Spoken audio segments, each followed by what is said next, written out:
Ladies and gentlemen, we shall proceed in this conference. I'm very proud and very happy as a host to present you the best that I think all hosts always want to do, to give you the best. And I think there will be many such openings during this conference. But at this time we had to go outside Scandinavia, we had to go outside Europe to find the very best. And we have found him. We had some problems here last evening, so but he is here, and he was here with his little son. So if you observe a small boy wandering along, he's part of this conference. So take good care of him too. Like the unicorn, the nature of drug dependence is often described but seldom captured. There is the young man, our new friend, is approaching here. It has been said that the relationship between research and preventive and clinical practice had all the unease of a couple who had just met on a blind date. Will they survive the evening together, let alone the next decade? Well, this conference is arranged to prove that it is possible to cope with and to steer the drug scene. And now we shall start with the in the beginning, the drugs themselves. What are they? Is there something in them that are affecting us in or different ways, or is it a mixture of drugs, people, and society? Well, that's up to us to decide. And I know nothing about George A. Ricaurte except that he is the very best that was that could be found in this matter. So you are more welcome than I can say. Yeah.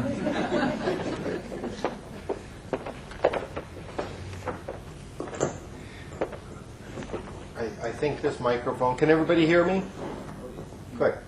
I'd like to begin by thanking Mr. Rudd for the kind introduction.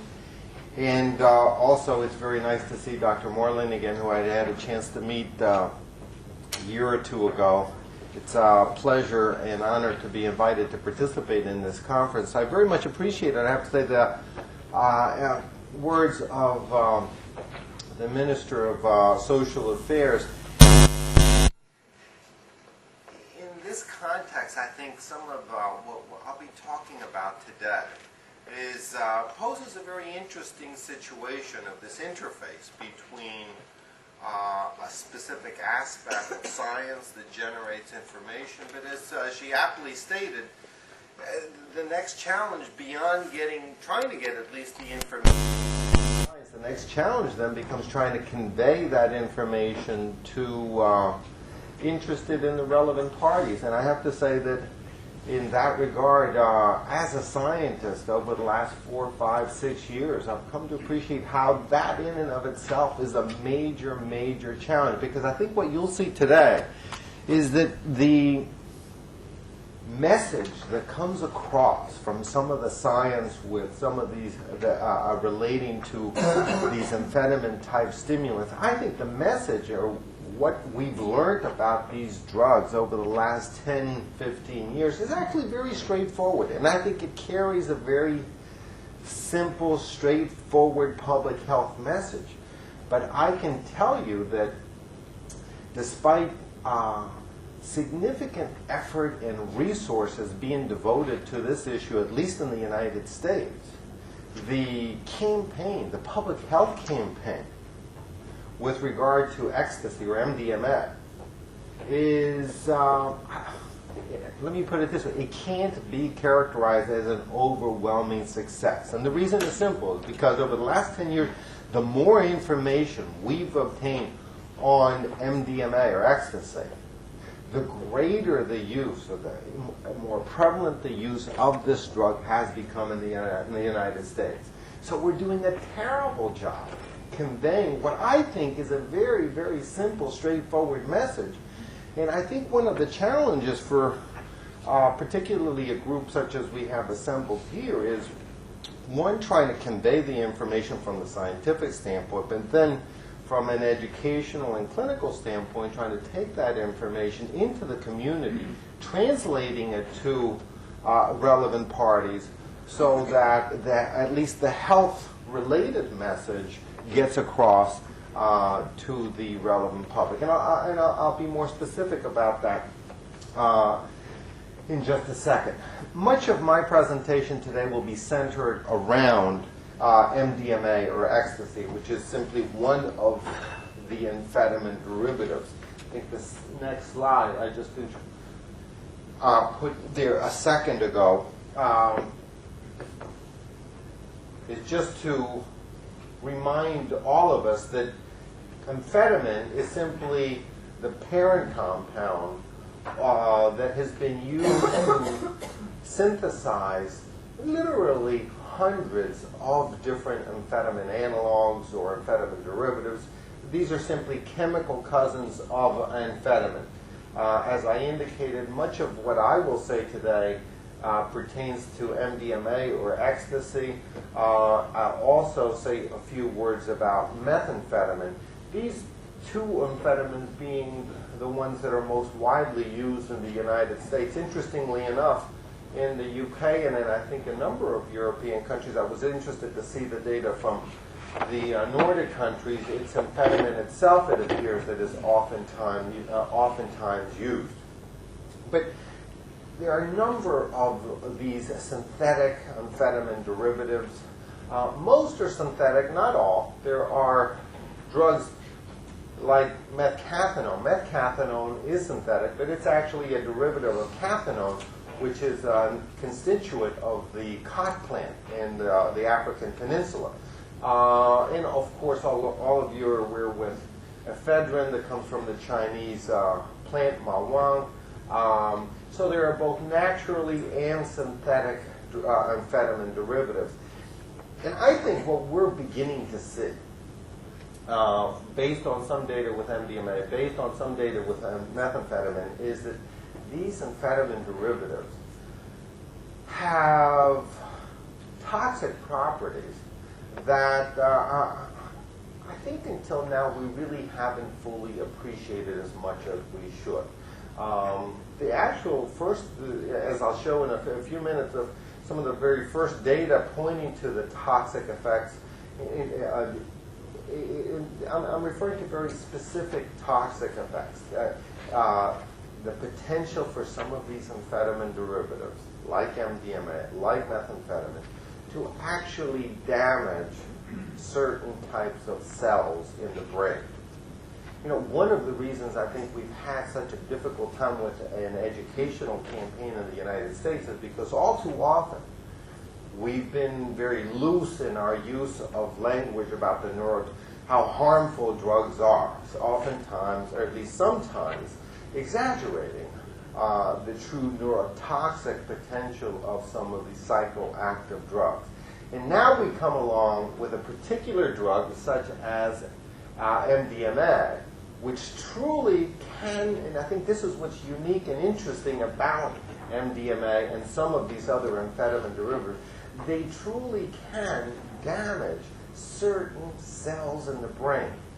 And so now when we try to convey that information to kids and users, you said that about. So it's a major challenge to say, this time it's really true. There are controversies both in science and in some other areas. So what I'll try to do is paint as complete and accurate picture as I can for you, is that what we know in terms of the potential for some of these amphetamine type stimulants to damage certain types of brain cells.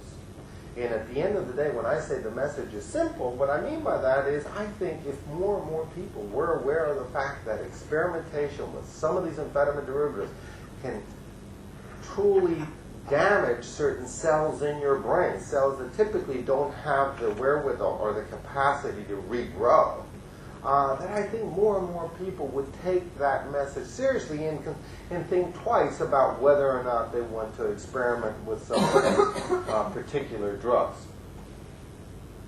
You know, sometimes I think I'm a neurologist by training. And as a neurologist, one of the things you learn is that the brain is a very delicate organ. You can't tinker or damage the brain in too many ways and expect for it to recover or regrow. And sometimes I think it's my sensibilities as a neurologist that make me more concerned about the neurotoxicity associated with these amphetamine derivatives than I generally detect in some of the lay public. All right, so I'll make my initial comments about MDMA or ecstasy, and then some comments about methamphetamine. MDMA, because I think ecstasy or MDMA can serve as a very nice example of this neurotoxic potential of amphetamine derivatives. And this is simply to show you here that MDMA is simply a chemical cousin of amphetamine, which is a typical stimulant, and mescaline, a typical hallucinogen.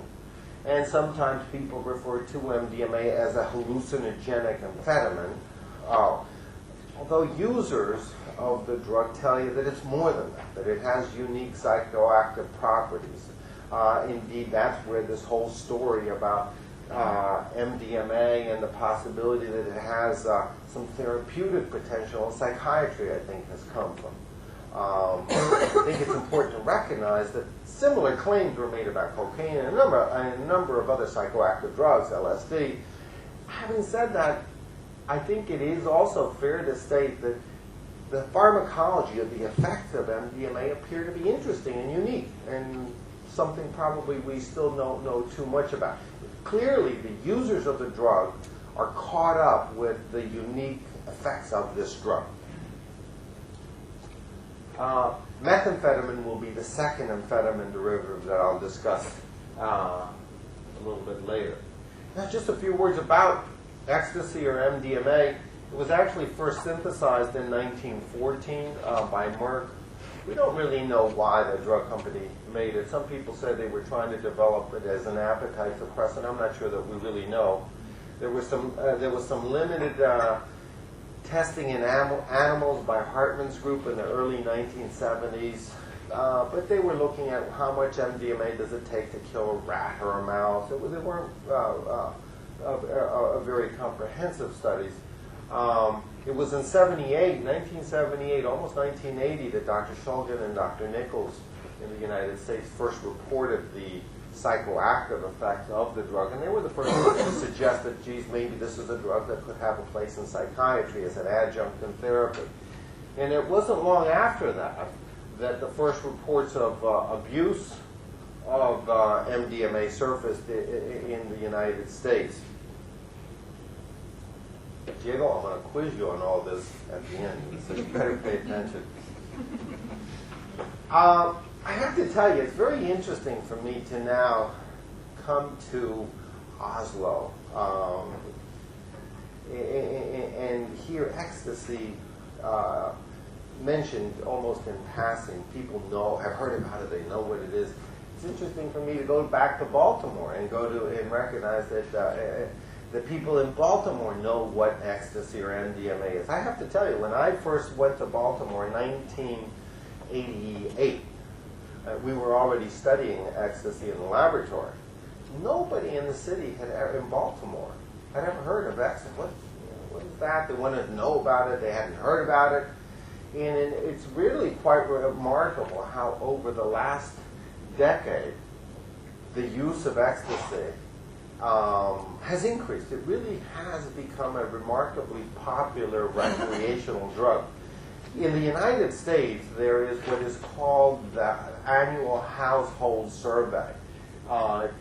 It's conducted by the National Institute on Drug Abuse in conjunction with the University of Michigan. But it's a very useful survey from the standpoint that it's highly standardized. They ask the same questions every year. So it gives you an objective measure of the use of various psychoactive drugs in the United States.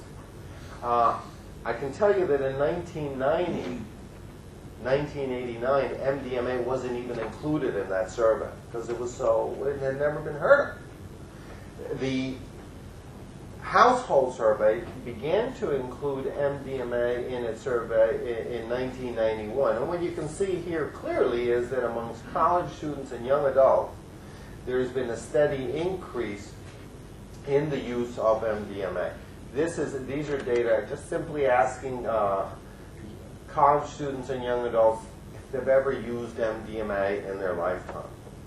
And I'll get back to the issue why I think this data is very interesting. It's just asking people, have you ever experimented with a single dose, single time of MDMA? And you can see that for college students, young adults, as of 1999, it's on the order of 8, 9, 10% of those individuals who report having experimented with MDMA sometime in the past, which interestingly is a bit higher than the figures cited for Norway or for although these figures are a little bit more in register with what people have reported in the UK and some other European countries.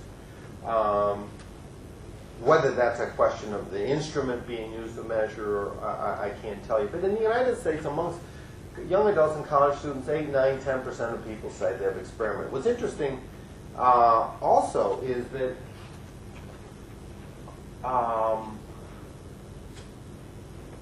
amongst high school students, and I see here that these aren't the latest figures that I have, the 2000 figures were somehow, I mistakenly left those out. But if you look at the latest figures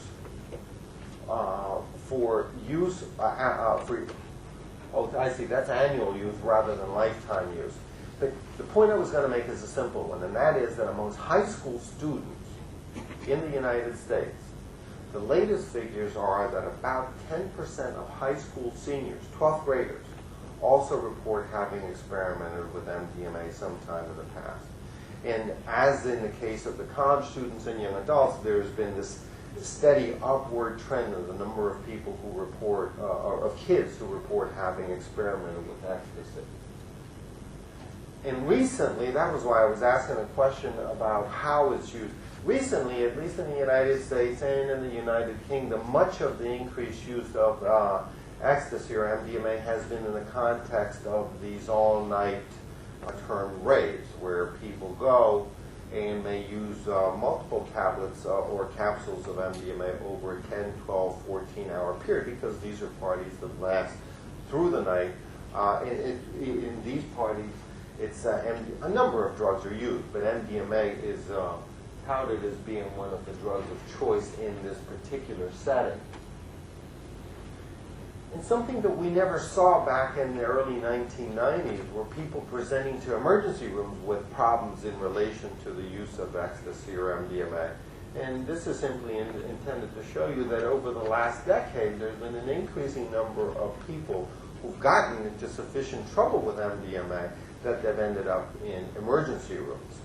And Dr. Henry and others have reported a number of deaths, usually in relation to malignant hyperthermia, very high body temperature, a syndrome that we don't fully understand, but some of these emergency room visits, a lot of them are related to malignant hyperthermia, sometimes resulting in death. So all of this is to say that over the last decade, MDMA has become a very popular recreational drug in the United States, and I think it's also safe to say that that's also the case in a number of Western European countries.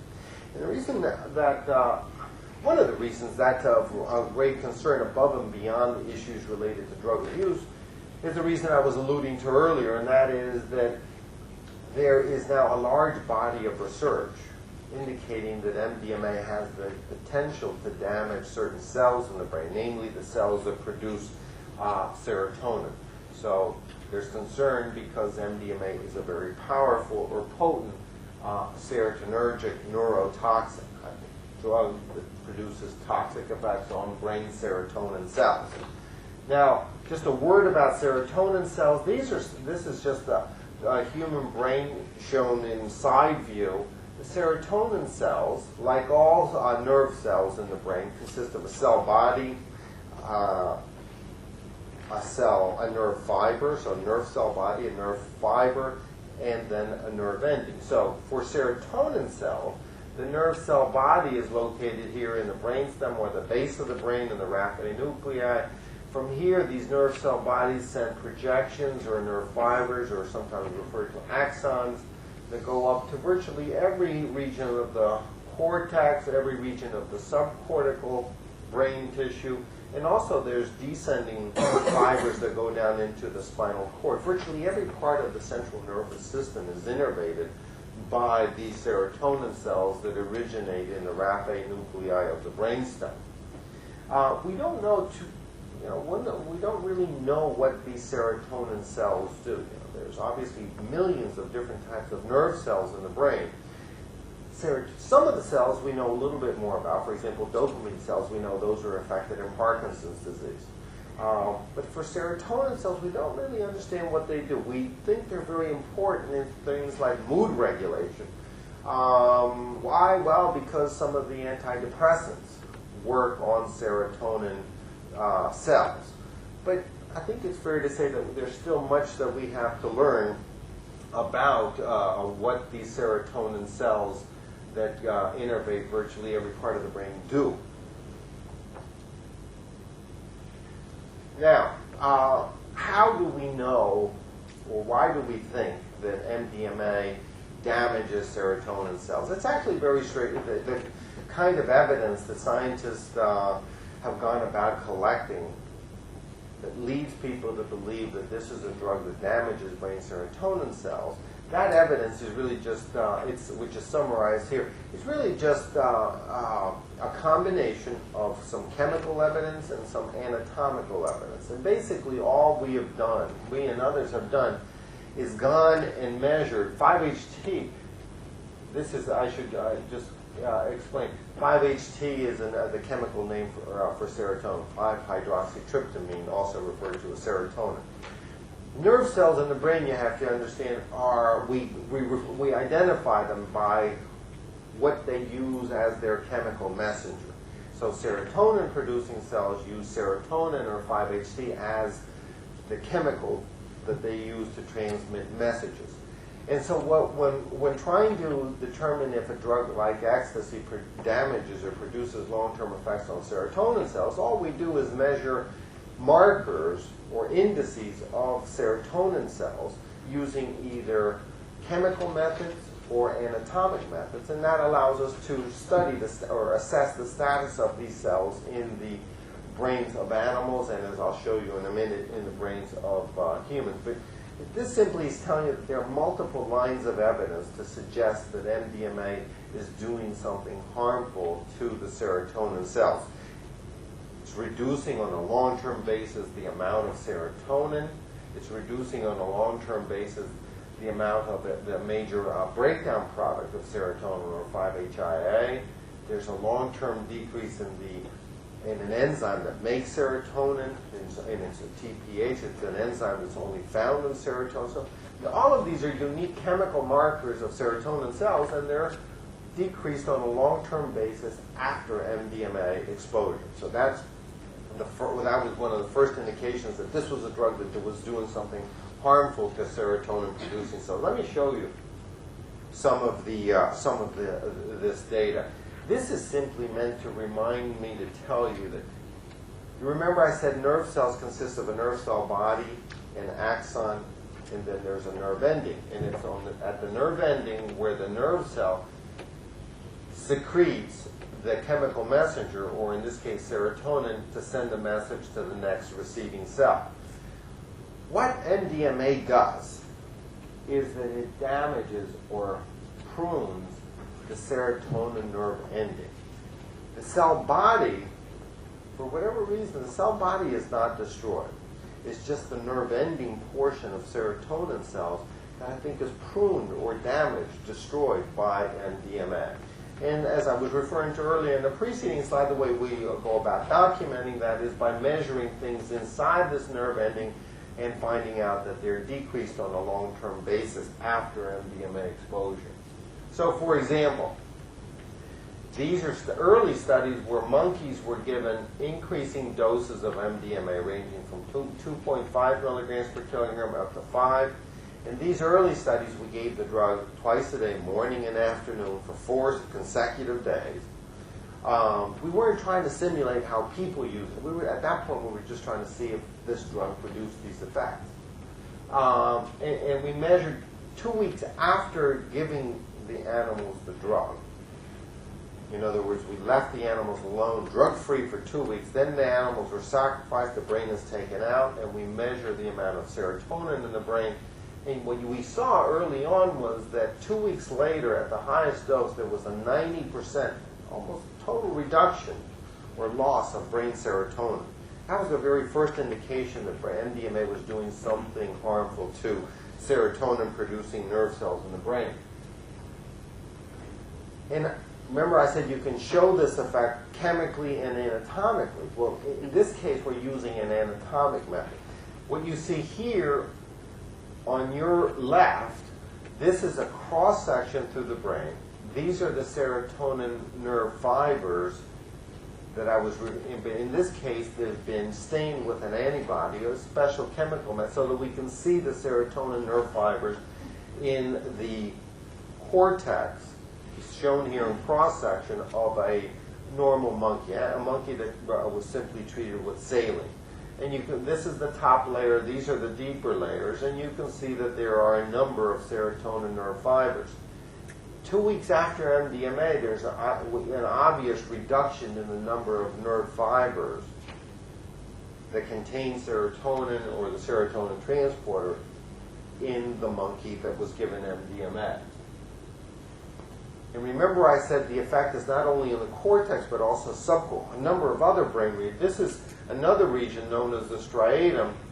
Again, you can see a lot of the serotonin fibers here, and you can see that in the animal given MDMA, there's this marked reduction or loss of serotonin-containing axons.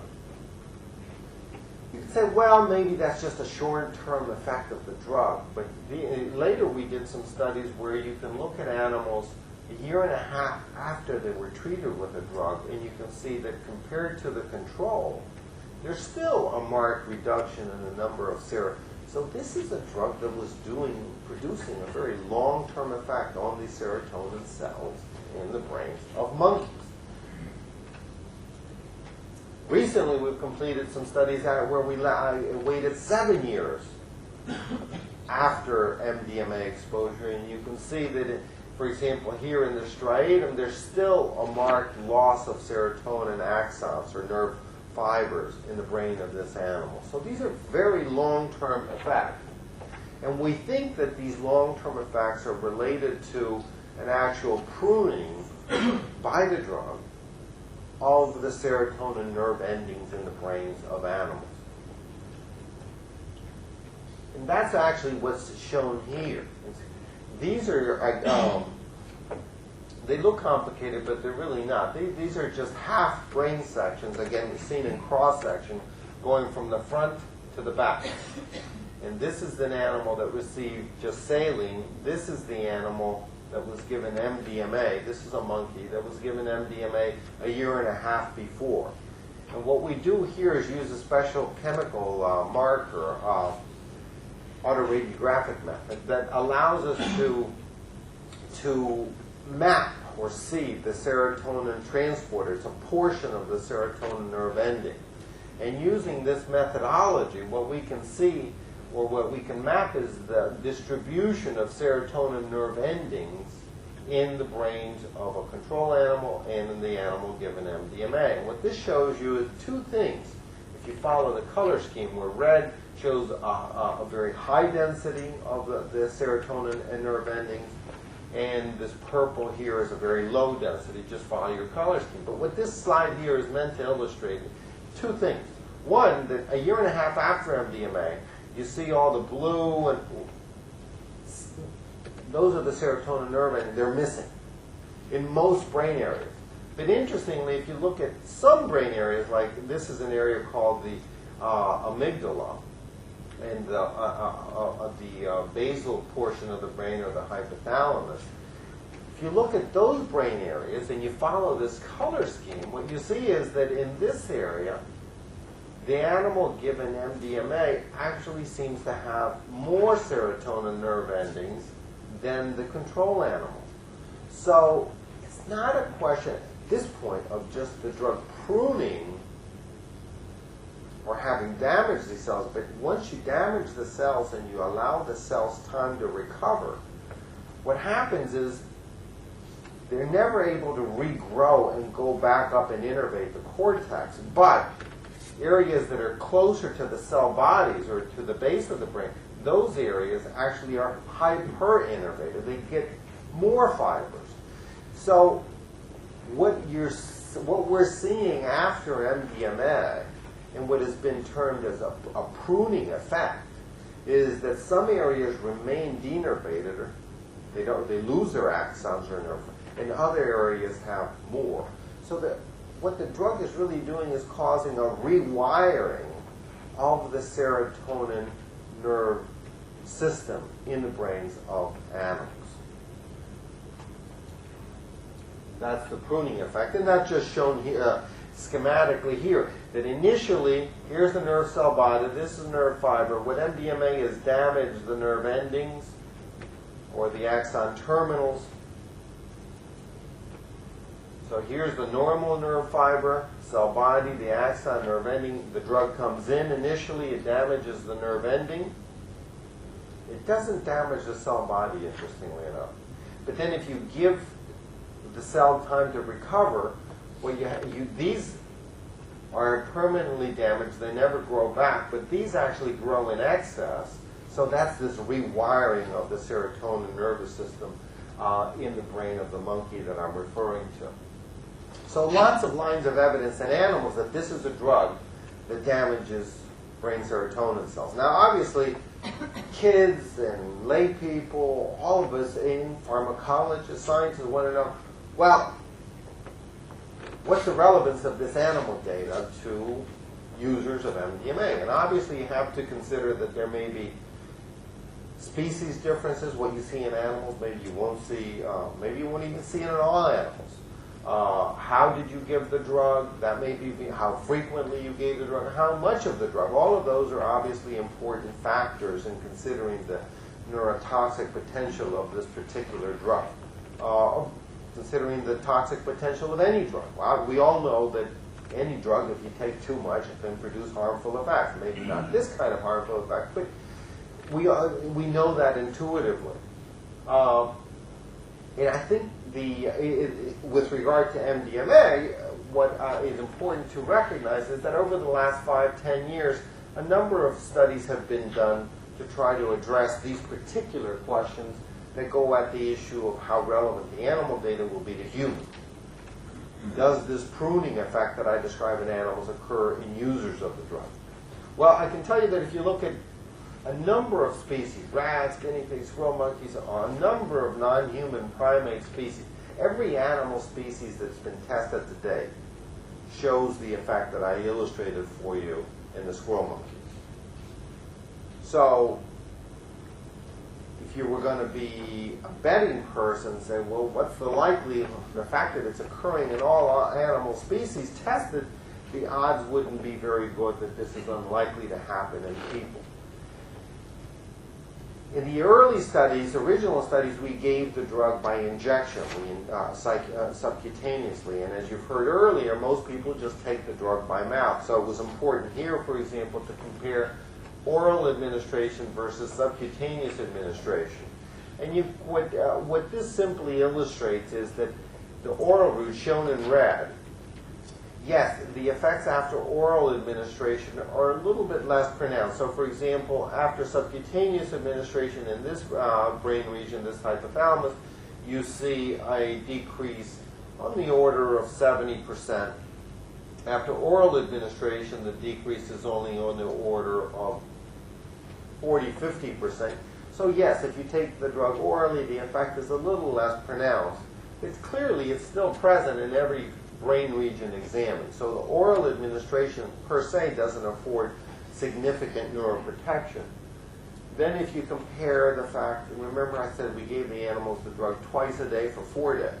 In this case, we just compared one single oral dose with the twice-a-day doses for 4 days. And what you can see here is that, yes, with a single oral dose, now we don't see effects in a number of brain regions, for example, frontal cortex, the hippocampus, a number of brain, but in a couple of brain regions, such as this portion of the hypothalamus and this region called the thalamus, this is a single oral dose of MDMA given to a monkey, and you can see that the single oral dose, in this case it's a 5 milligram per kilogram dose, that dose is still producing, admittedly producing a long-term effect in the monkey. Now you can ask, how does that dose in the monkey compare to the dose that people take? What's the long-term effect in this? I beg your pardon? What do you refer to when talking about long-term effects in the connection? 2 weeks. Okay. This is 2 weeks later. And the dose that the monkey got was 5 milligrams per kilogram.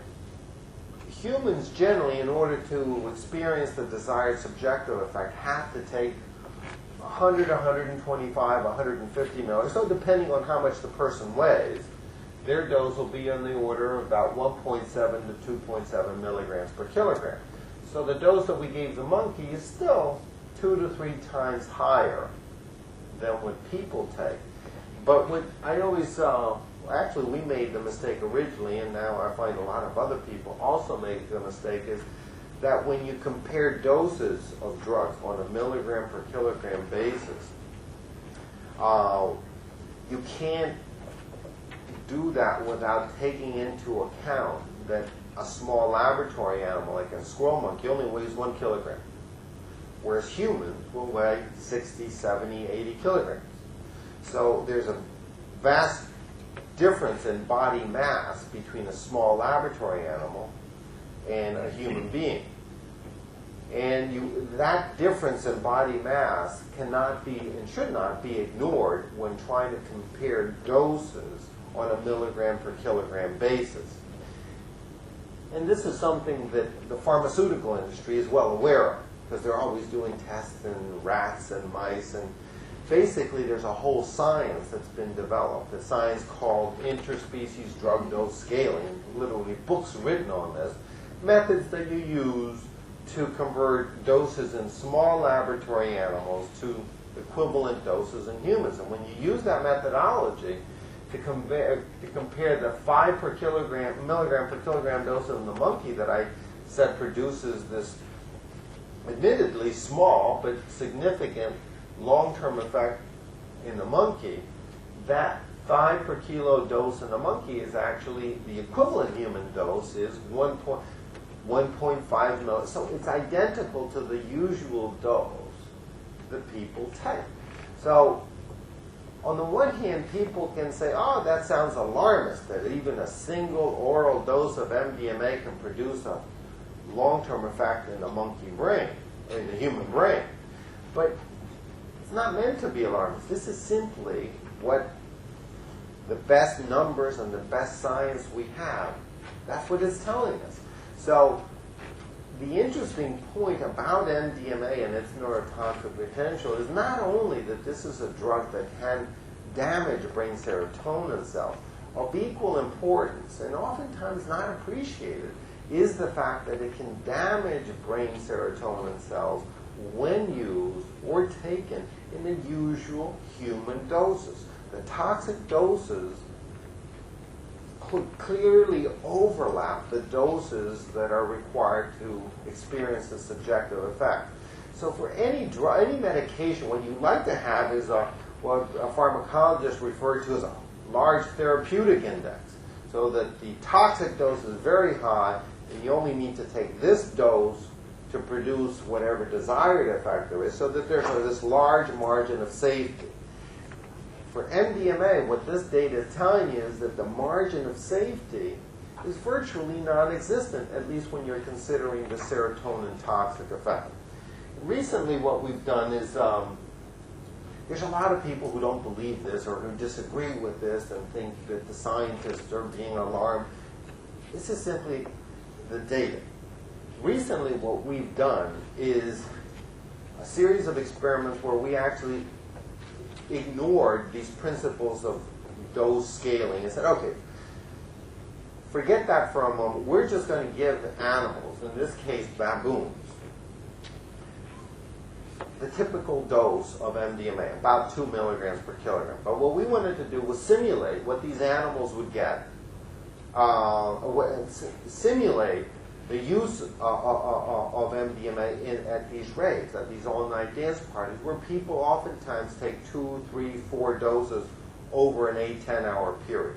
So in this case, what we did is we gave the animals 2 milligrams per kilogram 3 times at 3-hour intervals to see these are typical doses of what people take at these dance parties. And what you can see, again, is that those doses also produce significant decreases in serotonin as well as serotonin trade. That's just another marker for the serotonin ending in all brain regions examined. And in this case, the effects are on the order of, depending on brain region, 20, 30, 40, 50%. So again, data indicating that use of MDMA in a way that's very closely simulates human use is producing a significant effect on brain serotonin cells 2 weeks later.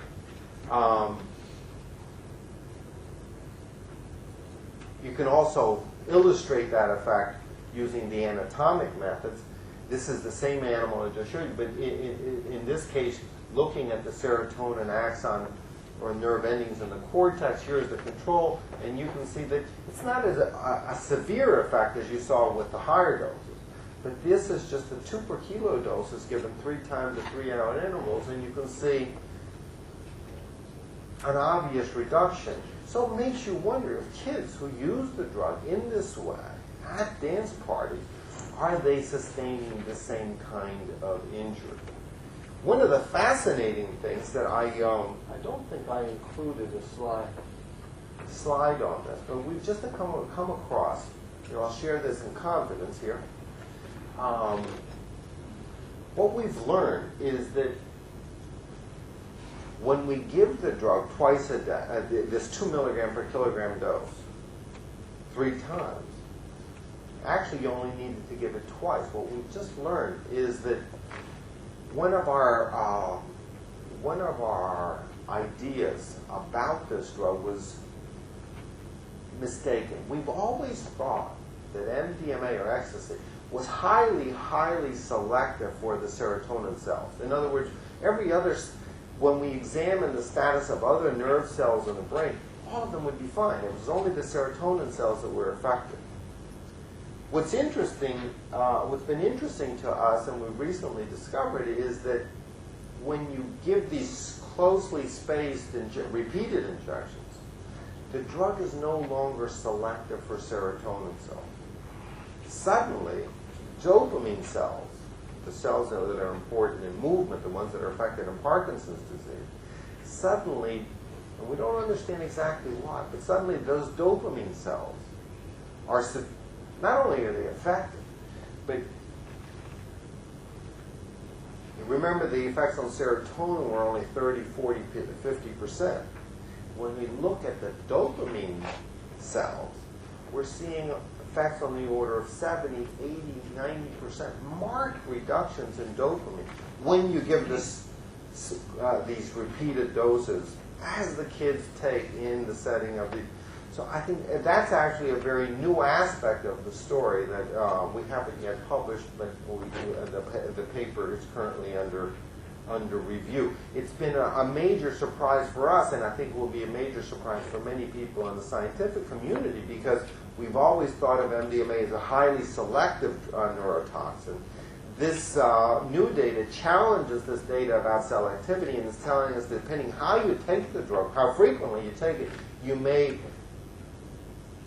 change the selectivity and suddenly put dopamine cells in the brain at risk for the kind of injury that I've described for you that we know about for the serotonin cells. So at least from the laboratory, I can tell you that there's major concern about kids, people, anyone who's using MDMA, sometimes as single doses, more often than that as multiple doses, and the effects that those doses of MDMA are having on the central nervous system of these individuals. Now, all I've shown you so far is animal data. But in animals, as you can recognize, we're able to take the brain, look at it directly, sample it, measure it. Obviously, we can't do that with living human brain tissue. So one of the real challenges that we've had to confront over the last decade has been developing methods that would allow us to assess the status of serotonin cells in the living human brain. And to make a long story short, we've only come up with two methods. One that I call the CSF method, the other one that I call the PET method. And they're really straightforward methods, actually. The CSF method simply relies on the fact that we can get samples of spinal fluid, the fluid that bathes the brain and the spinal cord. It's easy to get that from a living human being by doing a lumbar puncture. And what we do is we measure the breakdown product of serotonin, called 5-HIA. And then first what we did some studies in animals to make sure the test worked, and then we did the studies in human beings. So for example, let me show you, since I can't go back, there's going to be a problem. I can't go back. This is the data in the monkey showing you that in animals where we know we have a large toxic effect, the amount of 5-HIA, the breakdown product of serotonin in the spinal fluid of the monkey, is decreased from 100 down to about 40, whereas the chemical markers for these other cells are not affected. So this is this data told us that this was a useful test in the living animal, living monkey. So when we did identical tests in human beings, well, in this case we told these are people who had used ecstasy. We said, don't use it for at least 2 weeks. Then we brought them to the hospital, did lumbar punctures in the clinical research setting. What we saw in the living human being was an identical reduction like this. It was smaller, on the order of 30-40%. But that was the first indication that these toxic effects that we see in the animals might also be occurring in human beings. That's what we learned from that CSF method. Then from the PET method, it's a very interesting imaging. It's like MRI scanning, except it's a fancier imaging technique. What PET stands for Positron Emission Tomography. And again, what we did here is first worked out the test in the animals and then used it to study humans.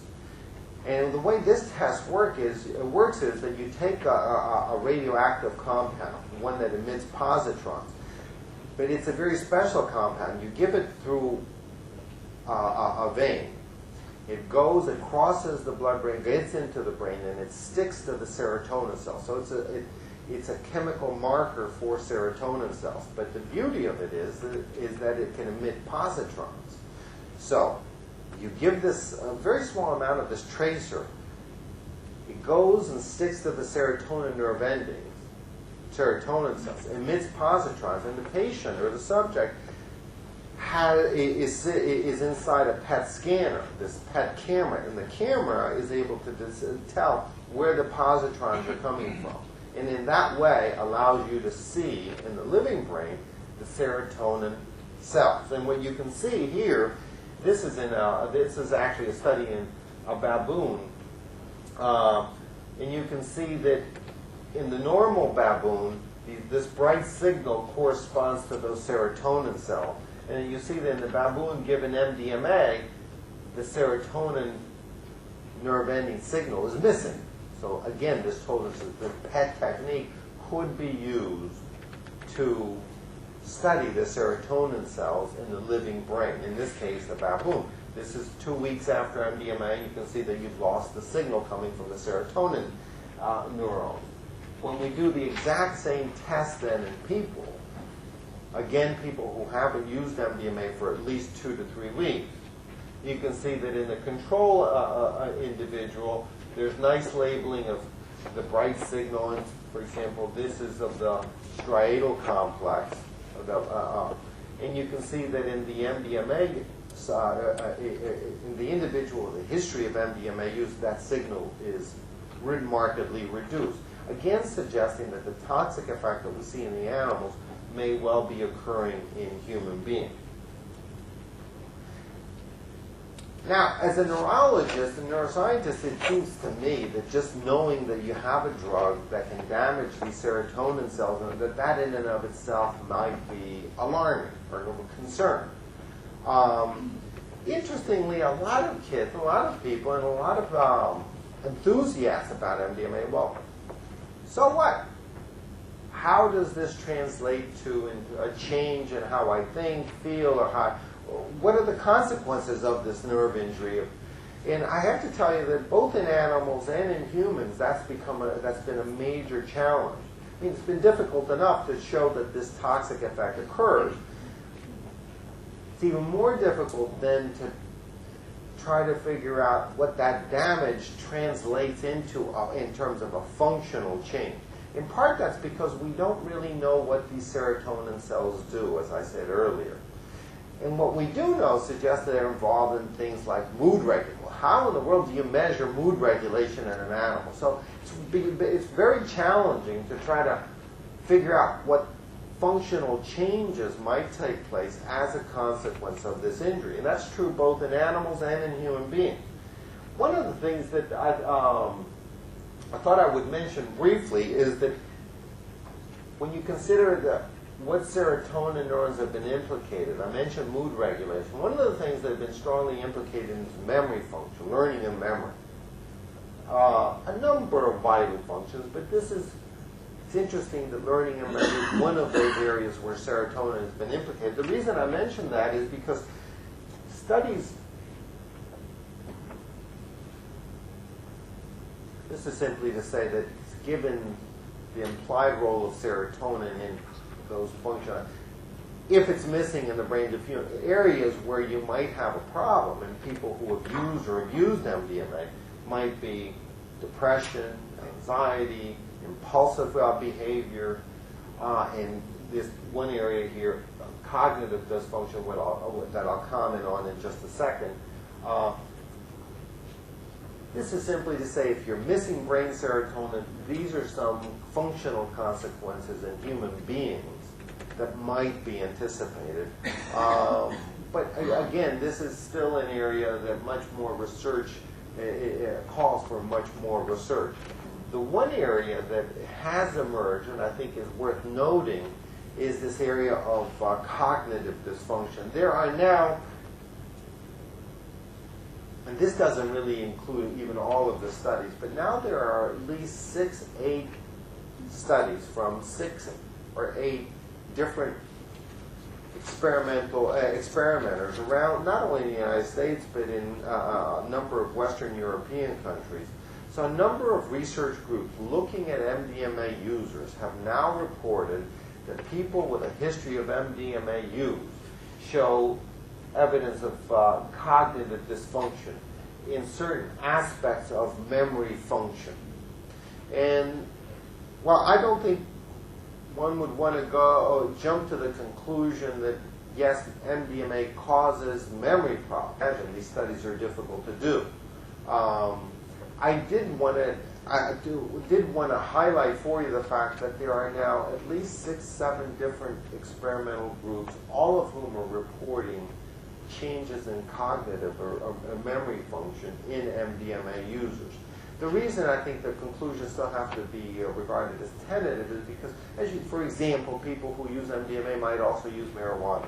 So is the cognitive dysfunction you see really related to MDMA? Could it be the marijuana? All of those are things that are very, very hard to do or to control for in a human study. So I think we have to be tentative. I'm still struck by the fact that despite the fact that different experimental groups, different investigators, different techniques, that all of them are coming up with this one common finding of possible memory cognitive dysfunction in these individuals. And I think you made some allusion to, in your comment, I wondered if perhaps that wasn't part of what is coming through. But this is one area that there's some agreement. I think it's fair to say that what we need now is a lot more studies of people who used MDMA to see if those changes in serotonin cells are occurring in living humans, what the functional changes associated with that toxic effect might be. And so with that, I will close the portion on MDMA, and I'd be happy to answer any questions you might have, and then we can continue a little bit later with comments with methamphetamine.